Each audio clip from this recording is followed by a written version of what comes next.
قطرہ قطرہ دریا کیسے بنتا ہے۔ ایک دفعہ دادی کہنے لگیں جب ابراہیم علیہ السلام کو نمرود نے آگ میں پھینکنا چاہا تو ایک بہت بڑی آگ لگائی، بے انتہا شدید آگ، زمین پر ایسی شدید آگ کہ انسان تصور تک نہ کر سکے، اور ابراہیم کو اس میں پھینکا جانے لگا۔ ایک ہدہد اپنی چونچ میں پانی کے چند قطرے اٹھائے اڑتا اور جا کر اس آگ پر پھینک دیتا، پھر اڑتا اور پھر ویسا ہی کرتا۔ چند پرندوں کو اس کا یہ عمل فقط بے وقوفی معلوم ہوا کہ اتنی بڑی آگ جس پر یہ چند قطرے پانی گرانے سے کچھ حاصل نہیں ہو سکتا، مگر یہ ہدہد اپنی بے وقوفی سے باز آنے پر تیار نہیں۔ ایک نے تو بالآخر پوچھ لیا کہ یہ آگ اتنی بڑی ہے اور تم کتنے بے وقوف ہو کہ یہ سمجھ رہے ہو کہ تمہارے یہ چند قطرے اس آگ کو ٹھنڈا کر دیں گے۔ تو ہدہد بولا، مجھے بھی معلوم ہے کہ میری چونچ سے گرنے والے پانی کے یہ چند قطرے، حقیر قطرے، اس آگ کو ٹھنڈا نہیں کر سکتے، مگر جب یہ آگ ٹھنڈی ہو جائے گی تو ایک فہرست بنے گی، اس میں ایک طرف آگ لگانے والوں کے اور دوسری طرف آگ بجھانے والوں کے نام لکھے ہوں گے، اور مجھے یقین ہے کہ میرے عمل سے آگ بجھانے والوں کی فہرست میں کہیں نیچے ہی صحیح میرا نام ضرور ہوگا۔ یہ واقعہ من گھڑت ہے یا سچا، کہانی ہے یا فسانہ، اس بات سے قطع نظر اس کا پیغام اہم ہے۔ مجھے بھی کچھ روز سے ٹی وی پر سر عام پروگرام کرنے والے اقرار الحسن سید کا سوشل میڈیا پر ایک انیشیٹو دکھائی دے رہا ہے، جس میں وہ اپنے مداحوں سے کہہ رہے ہیں کہ وہ پاکستان میں کسی ایک بچے کی تعلیم کا ذمہ لیں۔ ظاہر ہے ملک کے ہر بچے کی پہنچ تعلیم تک یقینی بنانا فقط ریاست کی ذمہ داری ہے، اور افراد چاہے جتنی بھی کوشش کر لیں وہ ملک سے جہالت یا ناخواندگی کا خاتمہ نہیں کر سکتے، مگر یہ بات بھی طے ہے کہ اس سلسلے میں بھی دو فہرستیں بننا ہیں، ایک ان لوگوں کی جو قوم کے بچوں کو جاہل اور ناخواندہ دیکھنا چاہتے تھے، اور دوسرے وہ جو ان بچوں کو سوچیں اور خواب سونپنا چاہتے تھے، جو چاہتے تھے کہ یہ بچے پڑھیں، جو انہیں مستقبل دینا چاہتے تھے،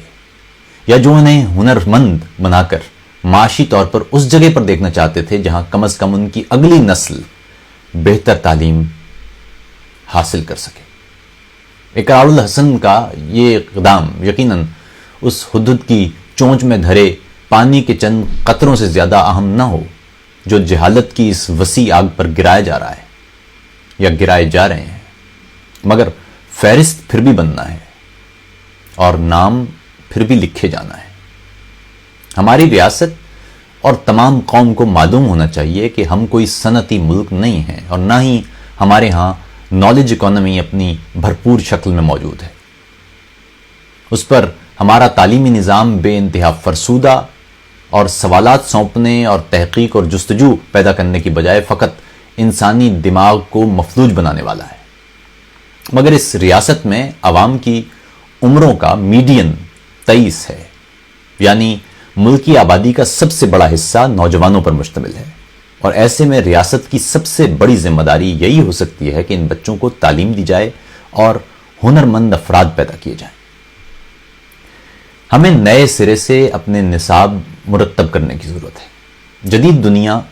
ایجادات اور سائنس کی دنیا ہے، اور سائنس کی بنیاد ہی تجسس، سوال اور جستجو سے عبارت ہے۔ خودکش انسان اور اقدام بھی دو طرح کے ہوتے ہیں، ایک تو وہ جو ہم پچھلے کئی برسوں سے اپنے آس پاس پھٹتے دیکھ رہے ہیں، اور دوسرے وہ جو تجسس اور تحقیق کے راستے پر بغیر کسی خوف کے چل پڑتے ہیں اور اپنی زندگی تک وار دیتے ہیں۔ جب زمین سے اپولو مشن چاند کے لیے نکلا تھا تو طے یہ ہوا تھا کہ اپولو جہاز چاند کے مدار میں پہنچے گا، اس کے گرد چکر لگائے گا، اس جہاز سے چاند گاڑی چاند کی سطح کی جانب جائے گی، اس دوران ان خلانوردوں کے پاس کچھ گھنٹوں کی آکسیجن موجود ہوگی، اس دوران وہ چاند پر اتر کر اپنا کام سر انجام دیں گے اور چہل قدمی کریں گے، اور پھر چاند گاڑی پر بیٹھیں گے، چاند گاڑی چاند کی سطح سے اڑے گی، اور ٹھیک اس وقت دوبارہ جہاز تک پہنچے گی جب چاند کے گرد مسلسل چکر کاٹنے والا اپولو جہاز اترنے والے مقام کے عین اوپر ہوگا، اس بیچ میں کسی ایک مقام پر کوئی ایک بھی غلطی یا کوتاہی ان خلانوردوں کی یقینی موت کا باعث ہو سکتی تھی۔ یقین مانیے، چاند کے لیے اس خلائی جہاز میں بیٹھنے سے قبل یہ تمام افراد، یہ تمام خلانورد گھر سے نکلتے ہوئے اپنے بیوی بچوں سے بالکل ویسے ہی مل کے گئے ہوں گے جیسے انہیں آخری بار مل رہے ہوں۔ ہم نے جیکٹوں والے خودکش بہت بنا لیے، اب ہمیں خلا کی بے کرانیوں اور ذروں کے دروں خانوں میں جھانکنے والے خودکش مہم جو درکار ہیں۔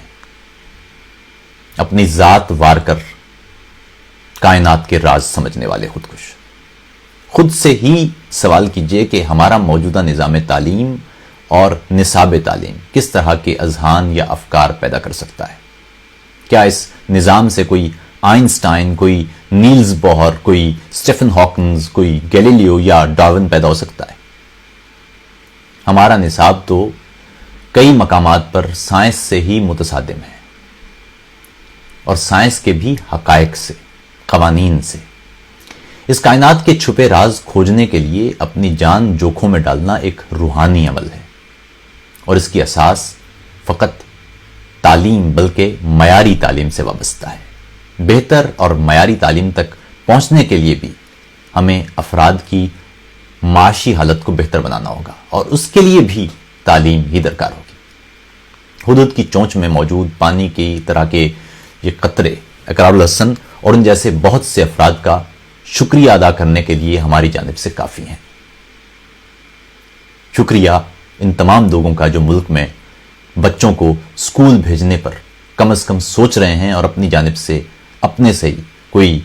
اقدام کر رہے ہیں۔ ہمارے حکمران طبقے کو اب تک یہ خیال نہیں آیا، مگر کم از کم انہیں تو یہ ادراک اور احساس ہے کہ ہمارے بچوں کو ہر حال میں اسکول جانا چاہیے۔ ہم 21ویں صدی کے چیلنجز کا مقابلہ ناخواندہ قوم کے ساتھ نہیں کر سکتے۔ اقبال کا کہنا تھا، تجھے آبا سے اپنے کوئی نسبت ہو نہیں سکتی کہ تو گفتار، وہ کردار، تو ثابت، وہ سیارہ، گنوا دی ہم نے جو اسلاف سے میراث پائی تھی، سریا سے زمیں پر آسمان نے ہم کو دے مارا۔ حکومت کا تو کیا رونا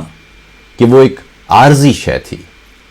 نہیں دنیا کو آئین مسلم سے کوئی چارہ،